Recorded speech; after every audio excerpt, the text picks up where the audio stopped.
व्रत पर उत्सव अंक में आखा तीज अर्थात अक्षय तृतीया का अध्यात्म दर्शन वैशाख मास के शुक्ल पक्ष की तृतीया। भारतवर्ष संस्कृति प्रधान देश है। हिंदू संस्कृति में व्रत और त्योहारों का विशेष महत्व है। व्रत और त्योहार नई प्रेरणा एवं स्फूर्ति का संवहन करते हैं।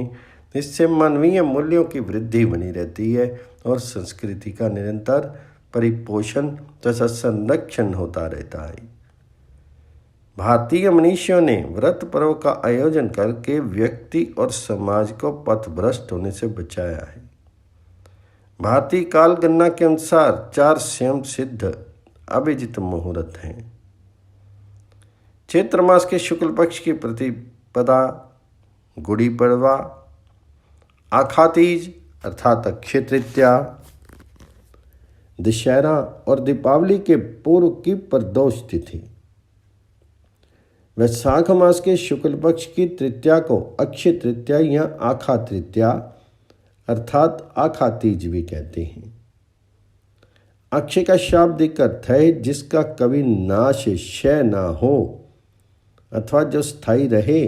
स्थायी वही रह सकता है जो सदा सत्य है। सत्य केवल परमात्मा ईश्वर ही है जो अक्षय, अखंड और सर्वव्यापक है। ये अक्षय तृतीया तिथि ईश्वर तिथि है। ये अक्षय तिथि परशुराम जी का जन्मदिन होने के कारण परशुराम तिथि भी कही जाती है। परशुराम जी की गिनती चिरंजीवी महात्माओं में की जाती है।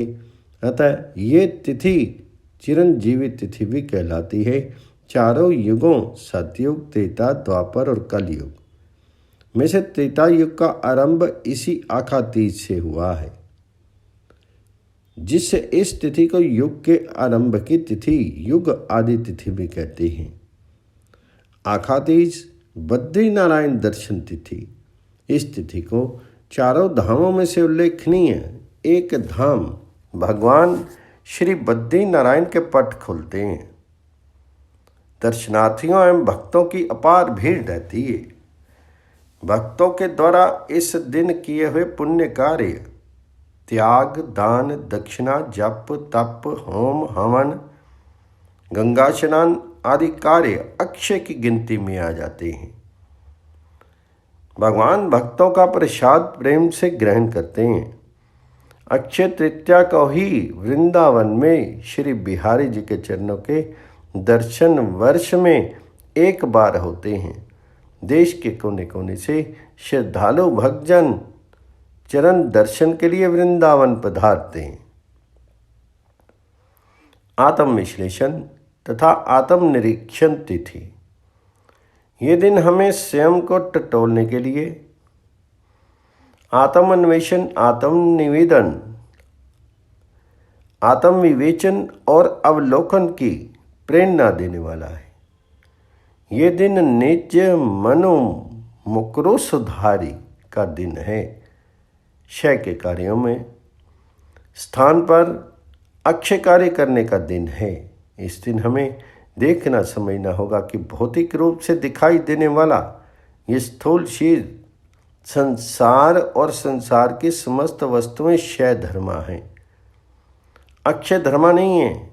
क्षय धर्मा वस्तुएं असद भावना, असद विचार, अहंकार, स्वार्थ, काम, क्रोध तथा लोभ पैदा करती हैं, जिन्हें भगवान श्री कृष्ण ने गीता में आश्रय वृत्ति कहा है। जबकि अक्षय धर्मा सकारात्मक चिंतन मनन हमें देवी संपदा की ओर ले जाता है। इससे हम त्याग, परोपकार, मैत्री, करुणा और प्रेम पाकर के परम शांति पाते हैं, अर्थात हमें दिव्य गुणों की प्राप्ति होती है। इस दृष्टि से ये तिथि हमें जीवन मूल्यों का वर्ण करने का संदेश देती है।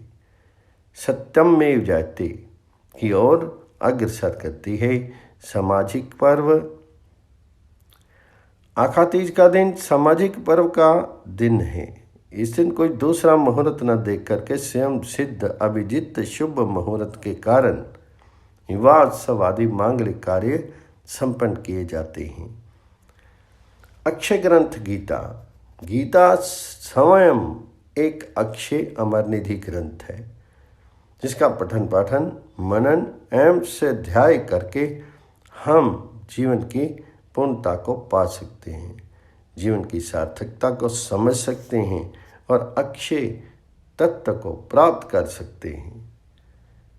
अक्षय तिथि के समान हमारा संकल्प दृढ़, श्रद्धापूर्ण और हमारी निष्ठा अटूट होनी चाहिए, तभी हमें व्रत उपवास का समग्र आध्यात्मिक फल प्राप्त हो सकता है।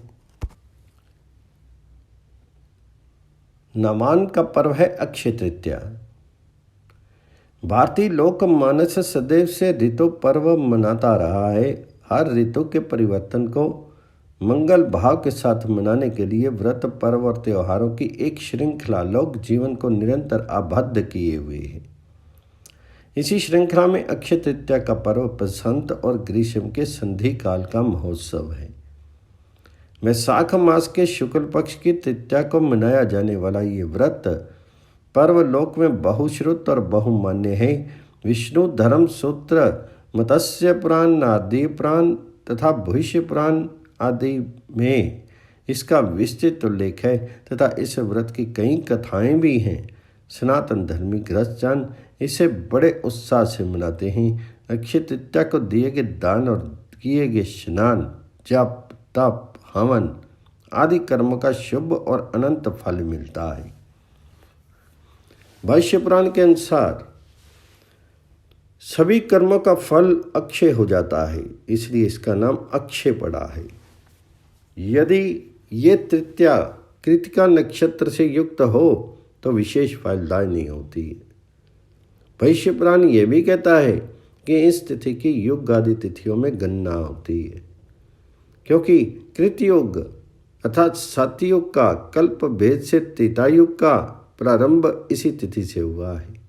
इसमें जल से भरे कलश, पंखे, चरण पादुकाएं, खड़ाऊ, जूते, छाता, गौ, भूमि, स्वर्णपात्र आदि का दान पुण्यकारी माना गया है। इस दान के पीछे यह लोक विश्वास है कि इस दिन जिन जिन वस्तुओं का दान किया जाएगा वह समस्त वस्तुएं स्वर्ग में गर्मी की ऋतु में प्राप्त होंगी। इस व्रत में घड़ा, कुल्हड़, सकोरा आदि रख करके पूजा की जाती है। बुंदेलखंड में ये व्रत अक्षय तृतीया से प्रारंभ होकर के पूर्णिमा तक बड़ी धूमधाम से मनाया जाता है। कुमारी कन्याएं अपने भाई, पिता, बाबा तथा गांव घर के कुटुंब के लोगों को सगुन बांटती हैं और गीत गाती हैं, जिसमें एक दिन पीहर ना जा पाने की कचोट व्यक्त होती है।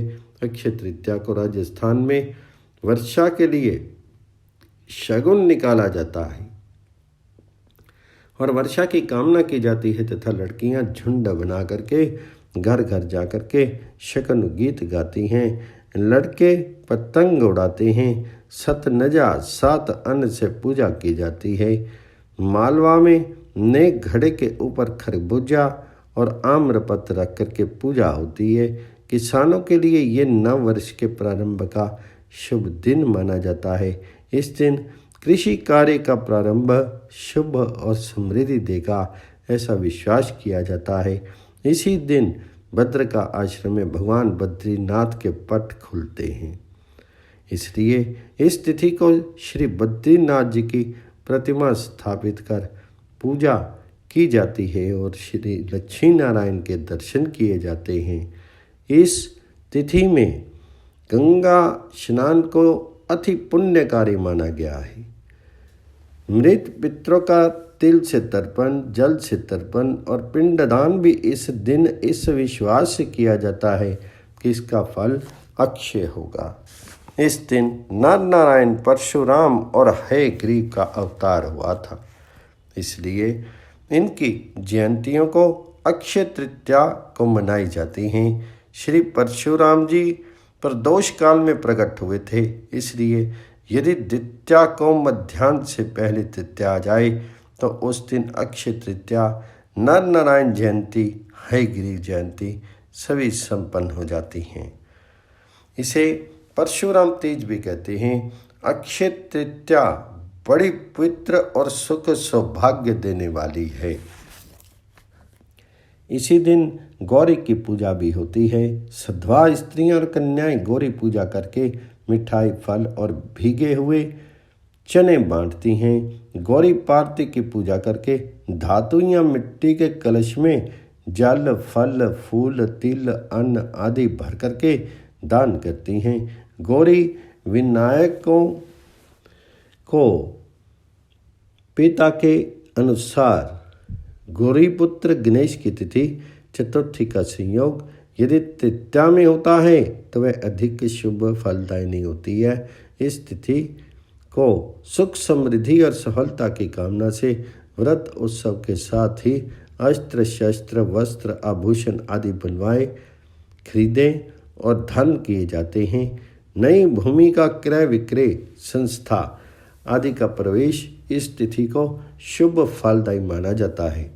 अक्षय तृतीया के तृतीया तिथि सोमवार और रोहिणी नक्षत्र तीनों का संयोग बहुत श्रेष्ठ माना जाता है। किसानों में ये लोक विश्वास है कि यदि इस तिथि की चंद्रमा के अस्त होते समय रोहिणी आगे होगी तो फसल के लिए अच्छा होगा, और यदि पीछे होगी तो उपज अच्छी नहीं होगी। इस संबंध में भट्टारी की कहावतें भी लोक में प्रचलित हैं। आखे तीज रोहिणी न होई, पोस अमावस मूल न जोई। राखी श्रवणो हीन विचारो, कार्तिक पूर्णो कृतिका टारो। महिमा ही खल बल ही प्रकाशे, कहत भड्री साली विनाशी।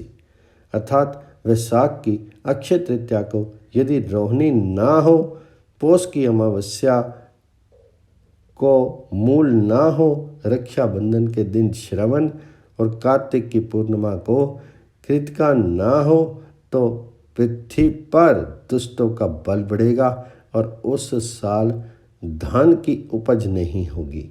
इस तिथि पर ईख के रस से बने पदार्थ, दही, चावल, दूध से बने व्यंजन, खरबूज, तरबूज और लड्डू का भोग लगा करके दान करने का भी विधान है।